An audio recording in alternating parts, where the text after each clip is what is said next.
Praise the Lord. Hallelujah. ഏവർക്കും കർത്താവായ യേശു ക്രിസ്തുവിൻ്റെ നാമത്തിൽ സ്നേഹവന്ദനം അറിയിക്കുന്നു. ഹല്ലേലൂയ. ആമേൻ. സ്തോത്രം. ഏവരെയും ദൈവം അനുഗ്രഹിക്കട്ടെ. ഇന്നും നമുക്ക് കഴിഞ്ഞ ദിവസം ചിന്തിച്ച ദൈവവചനത്തിൻ്റെ അടുത്ത ഭാഗം ചിന്തിപ്പാൻ ഇടയാകട്ടെ. ദൈവത്തിന് സ്തോത്രം. ദൈവവചനം, ആമേൻ, ദൈവവചന പ്രകാരം ചിന്തിപ്പാനും അത് ജീവിതത്തിൽ പ്രാബല്യമാക്കുവാനും ദൈവം ഇടയാക്കട്ടെ എന്ന് പ്രാർത്ഥിക്കുന്നു. ഏവർക്കും ഹൃദയംഗമായ സ്നേഹവും വന്ദനവും അറിയിക്കുന്നു. ദൈവത്തിന് സ്തോത്രം. സാധാരണ പോലെ ഒരു ഗാനത്തിൻ്റെ അടി അമേൻ ഇത് സംബന്ധിച്ച് പാടിക്കൊണ്ട് സ്തോത്രം വിഷയത്തിലേക്ക് കടക്കാമെന്ന് ആഗ്രഹിക്കുന്നു. പ്രാർത്ഥനയോടുകൂടെ എല്ലാവരുമായിരിക്കാനും ഓർത്ത് പ്രാർത്ഥിപ്പാനും ആവശ്യപ്പെടുന്നു. ദൈവം അനുഗ്രഹിക്കട്ടെ. ആമേൻ. ദൈവത്തിന് സ്തോത്രം. ദൈവത്തിൻ്റെ വചനങ്ങൾ ജീവനും ചൈതന്യവും. ദൈവത്തിൻ്റെ വചനങ്ങൾ ജീവനും ചൈതന്യവും. ഇരുവൈത്തലയുള്ള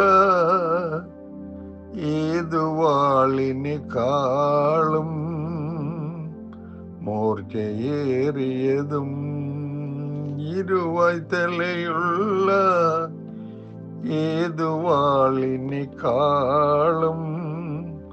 മൂർച്ചയേറിയതും. പ്രാണനെയും ആത്മാവിനെയും പ്രാണനെയും ആത്മാവിനെയും സന്ധിമജ്ജകളെയും വേർവിടുവിക്കും വരെ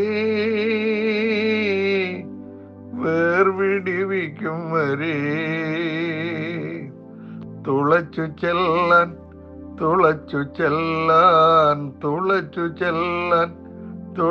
ചെല്ലാൻ മൂർച്ചയേറിയതും. ദൈവത്തിൻ്റെ വചനങ്ങൾ ജീവനും ചൈതന്യവും. ദൈവത്തിൻ്റെ വചനങ്ങൾ ജീവനും ചൈതന്യവും. ഹൃദയ നിനവുകളെ അതിലെ ഭാവങ്ങളെല്ലാം വിവേചിച്ചിടും. ഹൃദയ നിനവുകളെ അതിലെ ഭാവങ്ങളെല്ലാം വിവേചിച്ചിടും. നഗ്നമായും വ്യക്തമായും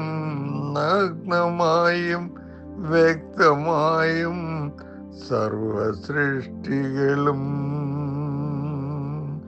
നഗ്നമായും വ്യക്തമായും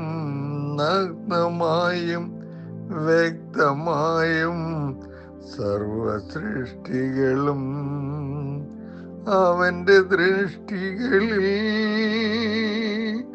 അവൻ്റെ ദൃഷ്ടികളിൽ അവനു മറവായി ഇല്ല യാതൊന്നും. അവനു മറവായി ഇല്ല യാതൊന്നും. ദൈവത്തിൻ്റെ വചനങ്ങൾ ജീവനും ചൈതന്യവും.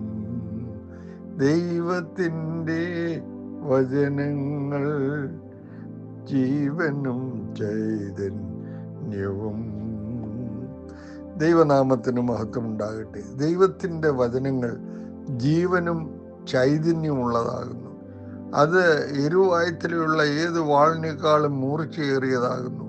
പ്രാണനെയും ആത്മാവിനെയും ആമേൻ സന്ധി മജ്ജകളെയും വേർപിടിക്കും വരെ തുളച്ചു ചെല്ലുവാൻ ആമേൻ മൂർച്ചയേറിയതാകുന്നു. ഹല്ലേലൂയ. ആ ദൈവത്തിൻ്റെ വചനം ഹൃദയ നിനവുകളെ അതിലെ ഭാവങ്ങളെയെല്ലാം വിവേചിച്ചറിയുന്നതാണ്. നഗ്നമായും വ്യക്തമായും, ആമേൻ, നഗ്നമായും വ്യക്തമായും സർവ സൃഷ്ടികളും അവൻ്റെ സ്തോത്രം ദൃഷ്ടികളിൽ അവൻ്റെ, ആമേൻ, സ്തോത്രം ദൃഷ്ടികൾക്ക് മറവായി, ആമേൻ, ഒന്നുമില്ല. ഹല്ലേലൂയ, സ്തോത്രം, പ്രൈസ് ദി ലോർഡ്. ദൈവം നമ്മെ അനുഗ്രഹിക്കട്ടെ. ദൈവവചനം എന്ന വിഷയം സംബന്ധിച്ച് നമ്മൾ അല്പമായി ചിന്തിപ്പാൻ പോവുകയാണ്. പ്രാർത്ഥനയോടുകൂടെ എവർക്കുമായിരിക്കാം. ദൈവം നമ്മെ സഹായിക്കട്ടെ. ആമേൻ, സ്തോത്രം. കൃപയാലാണ് വിശ്വാസം മൂലം നാം രക്ഷിക്കപ്പെട്ടിരിക്കുന്നത് എന്ന് ബൈബിൾ പറയുന്നു. എഫേസ്യ ലേഖനം 2:8 കൃപ ദൈവത്തിൽ നിന്ന് വരുന്നു, ആകയാൽ ദൈവകൃപ മാറ്റമില്ലാതെ നിൽക്കുന്നു. പക്ഷേ വിശ്വാസം മനുഷ്യന്റെ ഭാഗത്തു നിന്ന് വരേണ്ടതാണ്. അതുകൊണ്ട് നാം വിശ്വസിക്കുന്നത് എന്ത് എന്നത് ഗൗരവമുള്ള വിഷയമാണ്. അവനവന്റെ വിശ്വാസം അവനെ രക്ഷിക്കുമെന്ന് ബൈബിളിൽ എവിടെയോ പറയുന്നുണ്ട് എന്നും തെറ്റിദ്ധരിച്ചിരിക്കുന്നവർ നിരവധിയുണ്ട്. പക്ഷേ ഇങ്ങനെ ഒരു വാക്യം ബൈബിളിലില്ല. വിശ്വാസം കേൾവിയാലും കേൾവി ക്രിസ്തുവിന്റെ വചനത്താലും വരുന്നു എന്നത്രേ ബൈബിളിൽ പറയുന്നു. റോമാലേഖനം 10:17 അത് വായിപ്പാൻ കഴിയുന്നു. അതുകൊണ്ട് ദൈവവചനത്തിന്റെ അധിഷ്ഠിതമായ വിശ്വാസം മാത്രമാണ് ശരിയായ വിശ്വാസം. അങ്ങനെയുള്ള വിശ്വാസം മാത്രമേ രക്ഷയ്ക്ക് കാരണമാകൂ. ദൈവത്തിന് സ്തോത്രം. ദൈവവചനമായ ബൈബിളിൽ പറയുന്നത് വിശ്വസിക്കുന്നതിന് മുമ്പായി ദൈവവചനത്തിൽ തന്നെ വിശ്വാസമുണ്ടാകണം. ദൈവവചനത്തെക്കുറിച്ച് എന്താണ് വിശ്വസിക്കേണ്ടത് പറയാം. ആമേൻ.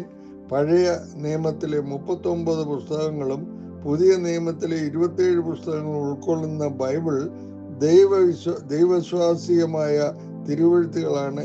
പകർത്തി എഴുതിയപ്പോൾ ഉണ്ടായിട്ടുള്ള തെറ്റുകൾ, തർജ്ജമയിലും അച്ചടിയിലും മറ്റും ഉണ്ടായിട്ടുള്ള തെറ്റുകൾ തുടങ്ങിയവ ഒഴികെ ഒരു വിധത്തിലുമുള്ള തെറ്റ് ബൈബിളിലില്ല. ബൈബിൾ മാത്രമാണ് ദൈവവിശ്വാസികമായ ഗ്രന്ഥം. ഹല്ലേലൂയ. ഇതാണ് ദൈവവചനത്തെക്കുറിച്ച് നാം വിശ്വസിക്കേണ്ടത്. മറ്റ് മതങ്ങളിൽ പെട്ടവരോ നിരീശ്വരവാദികളോ ചില ക്രൈസ്തവ സമുദായങ്ങളിലെ അംഗങ്ങളോ ഈ നിലപാടുമായി യോജിച്ചു കൊള്ളണമെന്നില്ല. പക്ഷേ ആരൊക്കെ യോജിച്ചാലും വിയോജിച്ചാലും രക്ഷിക്കപ്പെട്ടവർ ഈ നിലപാടിൽ ഉറച്ചു തന്നെ നിന്നേ മതിയാകൂ. ഹല്ലേലൂയ. ദൈവത്തിന് സ്തോത്രം. ബൈബിളിനെ കുറിച്ച് പറയുമ്പോൾ ബൈബിളിന്റെ ഉത്ഭവം, കാനൂൻ രൂപീകരണം, വിവിധ തർജ്ജമകൾ തുടങ്ങി ബൈബിളുമായി ബന്ധപ്പെട്ട ഒട്ടേറെ കാര്യങ്ങൾ പറയേണ്ടതുണ്ട്. എങ്കിലും വിസ്താര ഭയം മൂലം അതിന് തുനിയുന്നില്ല. ബൈബിളുമായി ബന്ധപ്പെട്ട് സാധാരണക്കാർ അറിഞ്ഞിരിക്കേണ്ട വിഷയങ്ങൾ മാത്രമേ ഇവിടെ വിശദീകരിക്കുന്നുള്ളൂ. ഹല്ലേലൂയ. ബൈബിൾ ദൈവസ്വാസ്യമാണ് എന്ന് ദൈവമക്കൾ വിശ്വസിക്കുന്നു എന്നതാണ് ഏറ്റവും പ്രധാനപ്പെട്ട കാര്യം. പുതിയ നിയമത്തിലെ 27 പുസ്തകങ്ങൾ ഏവ എന്നതിനെ സംബന്ധിച്ച് സാധാരണയായി അഭിപ്രായ വ്യത്യാസം ഉണ്ടാകാറില്ല. പക്ഷേ പഴയ നിയമത്തിലെ 39 പുസ്തകങ്ങൾ പലപ്പോഴും തർക്കങ്ങൾക്ക് വയ്ക്കാറുണ്ട്. എങ്കിലും അതിൻ്റെ വിശദാംശങ്ങളിലേക്ക് ഇപ്പോൾ കടക്കുന്നില്ല. യഹൂദർ ഉപയോഗിക്കുന്ന ബൈബിളിൽ കാണുന്ന 39 പഴയ നിയമ പുസ്തകങ്ങൾ മാത്രമാണ് ദൈവസഭയും സ്വീകരിക്കുന്നത് എന്ന് സാമാന്യമായി പറഞ്ഞുകൊണ്ട് ആ വിഷയം വിടുന്നു. ഹല്ലേലൂയ. ദൈവസ്വാസീയം എന്ന വിഷയം അല്പം വിശദീകരിക്കേണ്ടതുണ്ട്. ബൈബിളിലെ പ്രധാന പഠിപ്പിക്കലുകൾ മാത്രമല്ല, ഓരോ വാചകവും ഓരോ വാക്കും വരെ ദൈവ നിശ്ചയപ്രകാരം എഴുതപ്പെട്ടതാണ് എന്നത്രേ ദൈവസ്വാസീയം എന്നതുകൊണ്ട് അർത്ഥമാക്കുന്നത്. എങ്കിലും നമ്മുടെ കയ്യിൽ ഇപ്പോഴുള്ള ബൈബിൾ കുറ്റമറ്റതാണ് എന്ന് പറയാനാവില്ല. കാരണം പല വിധത്തിലുള്ള തെറ്റുകൾ ബൈബിളിൽ കടന്നുകൂടിയിട്ടുണ്ട്. അങ്ങനെയെങ്കിൽ ദൈവ നിസ്വാസീയം എന്നതുകൊണ്ട് എന്താണ് അർത്ഥമാക്കുന്നത്? ബൈബിളിലെ ഓരോ പുസ്തകവും എഴുതപ്പെട്ടത് ദൈവാത്മ പ്രേരണയാലാണ്.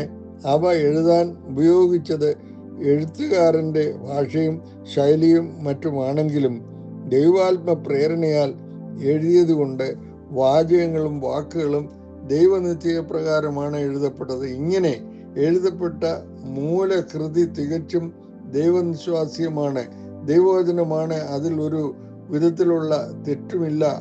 അല്പം കൂടി വ്യക്തമായി പറഞ്ഞാൽ ബൈബിളിലെ 66 പുസ്തകങ്ങളുടെ മൂലകൃതി ദൈവനിശ്വാസ്യമാണ്. അവയിൽ ഒരു വിധത്തിലുമുള്ള തെറ്റും ഉണ്ടായിരുന്നില്ല. ആമേൻ, പ്രൈസ് ദി ലോർഡ്. ബൈബിളിലെ പുസ്തകങ്ങളുടെ മൂലകൃതി എന്നതിന് ഊന്നൽ കൊടുത്തു പറയാൻ കാരണമുണ്ട്. ഇന്ന് നാം ഉപയോഗിക്കുന്ന ബൈബിൾ ആമേൻ മൂലകൃതിയായി 100% യോജിക്കുന്നതാണെന്ന് തീർത്തു പറയാൻ പറ്റില്ല. പല വിധത്തിലുള്ള തെറ്റുകൾ ബൈബിളിൽ കടന്നുകൂടിയിട്ടുണ്ട്.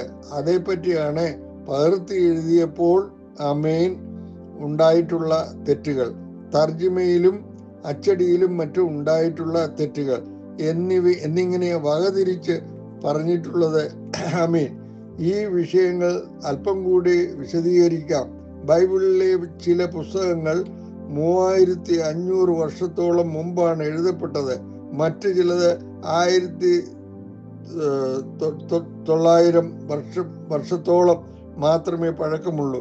ഇവയുടെ മൂലകൃതികൾ ഇപ്പോൾ ലഭ്യമല്ല. അതുകൊണ്ട് മൂലകൃതികളിൽ എന്താണ് എഴുതിയിട്ടുള്ളതെന്ന് വ്യക്തമല്ല. മൂലകൃതികളിൽ നിന്ന് നേരിട്ട് പകർത്തി എഴുതിയ കോപ്പികളും ലഭ്യമല്ല. നമുക്ക് ലഭിച്ചിട്ടുള്ള പ്രാചീന കൈയെഴുത്ത് പ്രതികൾ 10, 20, 100 വട്ടം പകർത്തപ്പെട്ടതാകാം. അങ്ങനെ വരുമ്പോൾ സ്വാഭാവികമായും തെറ്റുകൾ ഉണ്ടാകും. മൂലകൃതി എഴുതിയത് ദൈവാത്മാവിലാണെങ്കിലും പകർത്തി എഴുതിയത് ദൈവാത്മാവിലല്ല. അതുകൊണ്ട് പകർപ്പുകളിൽ ഉണ്ടാവുക സ്വാഭാവികം. മൂലകൃതിയിൽ നിന്ന് പകർത്തി എഴുതുമ്പോൾ എത്രത്തോളം തെറ്റുകൾ ഉണ്ടാകാം എന്ന് മനസ്സിലാക്കാൻ ഒരു പരീക്ഷണം നടത്താവുന്നതാണ്. ഒരധ്യായം മാത്രമുള്ള യൂദയുടെ ലേഖനം നമ്മുടെ കൈവശമുള്ള വേദപുസ്തകത്തിൽ നോക്കി പകർത്തി എഴുതുക. തെറ്റ് വരാതിരിക്കാൻ പരമാവധി ശ്രമിക്കണം. ഈ പകർപ്പ് ആമേൻ ഹല്ലേലൂയ ആളുടെ കയ്യിൽ കൊടുത്ത് പുതിയൊരു പകർപ്പ് എഴുതിക്കുക. ഇങ്ങനെ ലഭിച്ച പുസ്തക പകർപ്പ് മറ്റൊരാൾക്ക് കൊടുത്ത പകർപ്പെഴുതി വാങ്ങുക.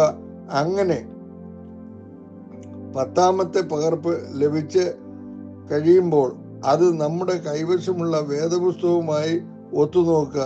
എത്ര ശ്രദ്ധിച്ചെഴുതിയാലും 10 തെറ്റുകളെങ്കിലും തീർച്ചയായും ഉണ്ടാകും.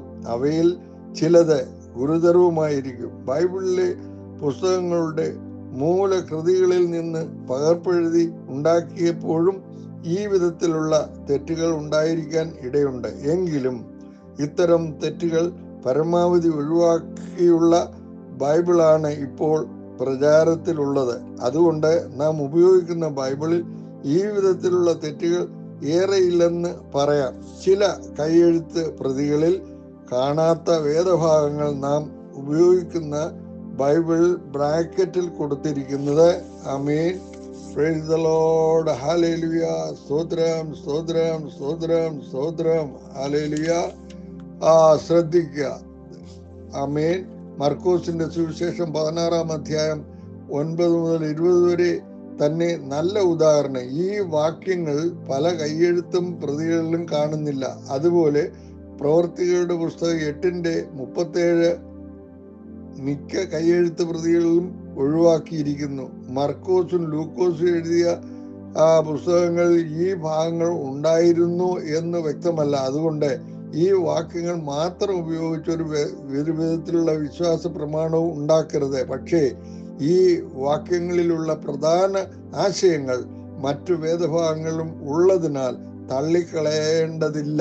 ആമേൻ. 1 യോഹന്നാൻ 5:7 ഏറെ വിവാദങ്ങൾക്ക് കാരണമായിട്ടുള്ള വേദഭാഗമാണ്. പല തർജ്ജിമകളിലും ഈ വാക്യം ആമേൻ, for there are 3 that bear record in heaven, the Father, the Word and the Holy Host. And these three are one എന്നാണ് കൊടുത്തിട്ടുള്ളത്. തൃത്വോപദേശം സ്ഥാപിക്കുവാൻ പലരും ഈ വാക്യം ഉപയോഗിക്കാറുണ്ട്. പക്ഷേ പ്രധാന പ്രാചീന കയ്യെഴുത്ത് പ്രതികളിൽ ഈ വാക്യം ഇങ്ങനെയല്ല കാണുന്നത്. അതുകൊണ്ടാണ് നാം ഉപയോഗിക്കുന്ന സത്യവേദ പുസ്തകത്തിൽ ഈ വാക്യം ആത്മാവ് സാക്ഷ്യം പറയുന്നു, ആത്മാവ് സത്യമല്ലോ എന്ന് മാത്രം കൊടുത്തിരിക്കുന്നത്. ഇതിൽ ഏതാണ് ശരിയായ നിലപാടെന്നത് ഇപ്പോഴും തർക്കവിഷയമായി തുടരുന്നു. നാം ഉപയോഗിക്കുന്ന ബൈബിളിൽ മാത്രം ഹല്ലേലൂയ കാണുന്ന തെറ്റുകളും നിരവധിയുണ്ട്. തർജ്ജിമ, അച്ചടി തുടങ്ങിയവയിലുള്ള തെറ്റുകളാണ് ഇവ. ഈ വിധത്തിലുള്ള തെറ്റുകൾ മലയാളത്തിലുള്ള മറ്റ് തർജ്ജിമകളോ ഇതര ഭാഷകളിലുള്ള ബൈബിളുകളോ നോക്കി തിരുത്താവുന്നതാണ്. എബ്രായ, ഗ്രീക്ക് ഭാഷകളിൽ സാമാന്യ ജ്ഞാനം നേടുന്നതും ഗുണം ചെയ്യും. ഹല്ലേലൂയ. ബൈബിൾ സൊസൈറ്റി പ്രസിദ്ധീകരിച്ച സത്യവേദ പുസ്തകം മാത്രമാണ് ശരിയായ ദൈവവചനം എന്ന് ധരിച്ച് വച്ചിരിക്കുന്ന സാധുക്കൾ ഏറെയുണ്ട്. മറ്റൊരു തർജ്ജിമ നോക്കുന്നതോ വായിച്ച് കേൾക്കുന്നതോ അതുപോലും ഗുരുതരമായ പാപമായി ഇവർ കണക്കാക്കുന്നു. ആരാധനയിലും മറ്റും ഇവർ സത്യവേദ പുസ്തകം മാത്രമേ ഉപയോഗിക്കൂ. എന്തിനേറെ പറയുന്നു, ബൈബിൾ സൊസൈറ്റി തന്നെ ദൈവികമാണെന്ന് ധരിച്ച് വിചാരിച്ചിരിക്കുന്നവരും കുറവല്ല. ബൈബിൾ മാത്രമാണ് നിശ്വാസ്യമായ ഗ്രന്ഥം എന്നതും വിശ്വാസ പ്രമാണത്തിന്റെ ഭാഗമാണ്. പെന്തക്കോസ്ത് സഭകൾ ഫലത്തിൽ ഈ വിശ്വാസമാണ് സ്വീകരിച്ചിട്ടുള്ളതെങ്കിലും ഈ വസ്തുത അർത്ഥശങ്കയ്ക്കിടയില്ലാത്ത വിധത്തിൽ എഴുതി വയ്ക്കാറില്ല. സഭയിൽ കടന്നു കയറുന്ന ദുരുപദേശങ്ങൾക്ക് സാധാരണക്കാരായ വിശ്വാസികളെ വിഡ്ഢികളാക്കാൻ ഇതുമൂലം പഴുത് ലഭിക്കുന്നു. പ്രജാപതി പ്രശ്നം ഉദാഹരണമായെടുക്കാം. ഭൂരിപക്ഷ പ്രജാപതിക്കാരും ബൈബിൾ ദൈവവചനമാണെന്ന് സമ്മതിക്കുന്നു. പക്ഷേ ബൈബിളിന് വെളിയിലും ദൈവിക വെളിപ്പാടുണ്ടെന്ന് അവർ വാദിച്ചു. പെന്തക്കോസ്ത് സഭകളുടെ വിശ്വാസ പ്രമാണങ്ങളിൽ ഈ വിഷയം വ്യക്തമായി പറയാതിരുന്നത് നിമിത്തം കുറെ കലക്കമുണ്ടാക്കാൻ അവർക്ക് കഴിയുകയും ചെയ്തു. അതുകൊണ്ടാണ് ബൈബിൾ മാത്രമാണ് ദൈവനിശ്വാസ്യമായ ഗ്രന്ഥം എന്ന് ഇവിടെ അർത്ഥശങ്കയ്ക്കിടയില്ലാത്ത വിധത്തിൽ പറയുന്നത്. ബൈബിൾ ദൈവനിശ്വാസ്യമാണെന്ന് വിശ്വസിക്കുന്നവർക്ക് ബൈബിളിന് വെളിയിൽ ദൈവിക വെളിപ്പാടുണ്ടെന്ന് പറയാനാവില്ല എന്നതാണ് വസ്തുത. Price the Lord. സംശയമുള്ളവർ 147 സങ്കീർത്തനം 19, 20 വാക്യങ്ങൾ ശ്രദ്ധിച്ചു വായിക്കുക. അവർ യാക്കോബിന് തന്റെ വചനവും ഇസ്രായേലിന് തന്റെ ചട്ടങ്ങളും വിധികളും വെളിപ്പെടുത്തുന്നു. അങ്ങനെ യാതൊരു ജാതിക്കും അവൻ ചെയ്തിട്ടില്ല. അവന്റെ വിധികളെ അവർ അറിഞ്ഞിട്ടുമില്ല. യഹോവയെ സ്തുതിക്കുവാൻ വിശേഷിച്ച് വ്യാഖ്യാനമൊന്നും കൂടാതെ മനസ്സിലാക്കാൻ കഴിയുന്നത് വ്യക്തമാണ് ഈ വാക്യങ്ങൾ. എന്നിട്ടും ചിലർ ബൈബിളിന് വെളിയിൽ ദൈവിക വെളിപ്പാടുണ്ടെന്ന് പഠിപ്പിക്കുന്നു. കഷ്ടമെന്നല്ലാതെ എന്ത് പറയാൻ? ദൈവം പണ്ട് ഭാഗമായും വിവിധമായും സംസാരിച്ചു എന്നല്ലേ എബ്രായ ലേഖനത്തിൽ പറയുന്നത് എന്ന് ചോദിച്ചേക്കാം. ശരിയാണ്, എബ്രായരുടെ പിതാക്കന്മാരോട് സംസാരിച്ച കാര്യമാണ് പറയുന്നതെന്ന് അവിടെ തന്നെ ഉണ്ടല്ലോ. നാം അവന്റെ സന്താനമല്ലോ എന്ന് കവിവരന്മാർ പറഞ്ഞതായി പൗലോസ് പറയുന്നല്ലോ. എന്ന് ചോദിക്കുന്നവരുമുണ്ട്. കവിവരന്മാർ പറഞ്ഞ് എന്നതാണ് പൗലോസ് പറഞ്ഞത്.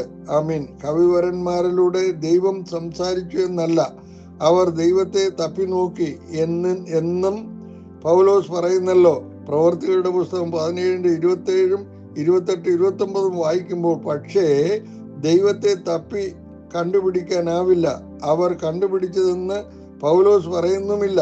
വെറുതെ കുറെ തപ്പി എന്ന് മാത്രം. ഏതൻസിലുള്ളവർ ഭക്തന്മാരാണെന്ന് പൗലോസ് സമ്മതിക്കുന്നു. പക്ഷേ യഥാർത്ഥ ദൈവം അവർക്ക് അജ്ഞാതനായിരുന്നു. ഹല്ലേലൂയ, സ്തോത്രം. ആ ദൈവത്തെ അവർക്ക് കാട്ടിക്കൊടുക്കാൻ പൗലോസ് എത്തേണ്ടതായി വന്നു. സത്യസുവിശേഷകർക്ക് മാത്രമേ യഥാർത്ഥ ദൈവത്തെ വെളിപ്പെടുത്താൻ പറ്റൂ. ബൈബിൾ അപൂർണമാണെന്ന് വാദിക്കുന്നവരുണ്ട്. എന്താണ് പൂർണ്ണത? ആമേൻ. പാപിയായ മനുഷ്യന് ദൈവത്തെ അറിയാനും രക്ഷകനെ കണ്ടെത്താനും ദൈവഹിതപ്രകാരം ജീവിക്കാനും നിത്യജീവൻ നേടാനും ആവശ്യമായതെല്ലാം ബൈബിളിലുണ്ട്. ഇതിൽ അധികമായി എന്താണ് വേണ്ടത്? ശാസ്ത്രവും ചരിത്രവും മറ്റും വേണമെന്നാണോ? ആമേൻ. ദൈവവചനം എന്തിനായി എഴുതപ്പെട്ടു? പാപിയായ മനുഷ്യന് നിത്യജീവൻ പ്രാപിക്കാനുള്ള വഴി കാണിച്ചു കൊടുക്കുക എന്നതാണ് ബൈബിളിന്റെ ഉദ്ദേശം. അതിനാവശ്യമായതെല്ലാം ബൈബിളിലുണ്ട്. ബൈബിളിൽ ഇല്ലാത്തതൊന്നും ആത്മരക്ഷയ്ക്ക് ആവശ്യമില്ല. ആമേൻ. ചില ക്രൈസ്തവ സമുദായങ്ങളിൽ ആമേൻ നിലനിൽക്കുന്ന ശിശുസ്നാനം, കുംഭസാരം, വിഗ്രഹാരാധന, പട്ടത്വം തുടങ്ങിയവയ്ക്ക് ബൈബിൾ ആധാരം കണ്ടെത്താൻ കഴിയാതെ വരുമ്പോൾ പറയുന്ന മുട്ട പോക്കാണ് ബൈബിൾ അപൂർണമാണ് എന്നത്.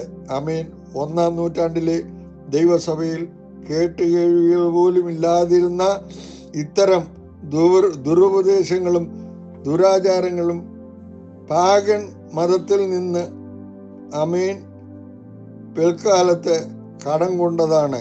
അതുകൊണ്ടാണ് ഇവയ്ക്കൊന്നും ദൈവവചനത്തിൽ ആധാരം കണ്ടെത്താൻ ആമേൻ കഴിയാതെ പോകുന്നത്.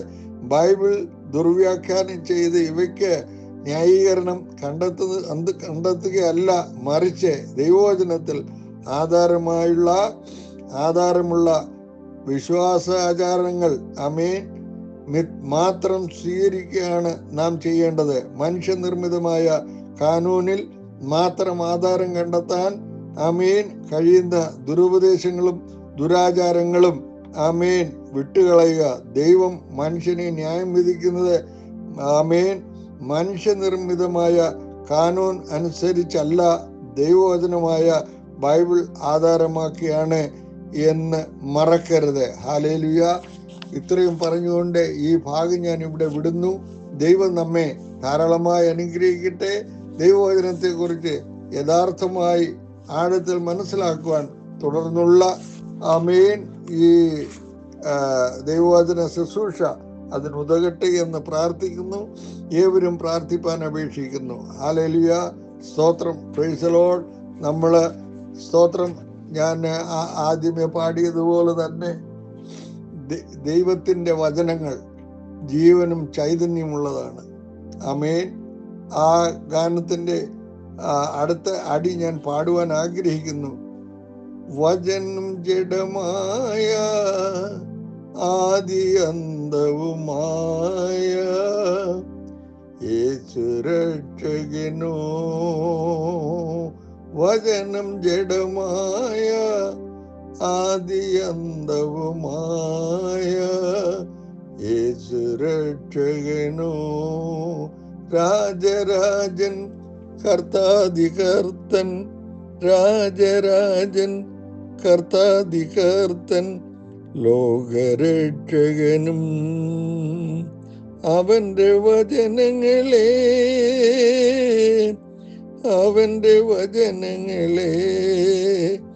അനുസരിക്കാം, ആശ്രയിക്കാം,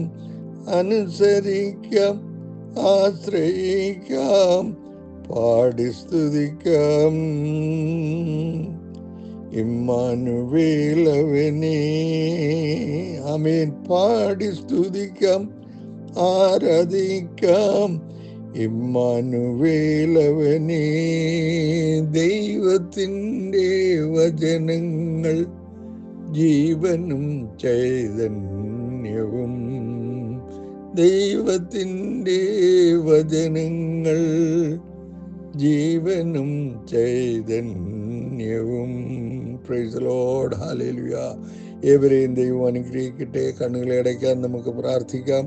പരിശുദ്ധനും നിത്യനുമാകുന്ന സ്വർഗീയ പിതാവേ, അവിടുത്തെ തിരുവചനം ആമേൻ സ്തോത്രം ഞങ്ങൾക്ക് തന്നിരിക്കുന്ന ദൈവഹിതം മനസ്സിലാക്കുവാനും അതിൻ പ്രകാരം തിരുമേനിയുടെ സ്തോത്രം സ്തോത്രം നിത്യരക്ഷ അനുഭവിപ്പാൻ എല്ലാവർക്കും ഇവിടെയാക്കണമേ. എന്നെ ഇന്ന് കേട്ട ഓരോരുത്തരെയും കർത്താവ് അനുഗ്രഹിച്ച് ഹൃദയദൃഷ്ടികളെ പ്രകാശിപ്പിച്ച് കർത്താവെ ഉപയോഗവും ഉപകാരമുള്ളവരാക്കി തീർക്കണമേ. സുവിശേഷത്തിന് സാക്ഷ്യം വഹിപ്പാൻ നിന്റെ മക്കളെ ഉപയോഗിക്കണമേ.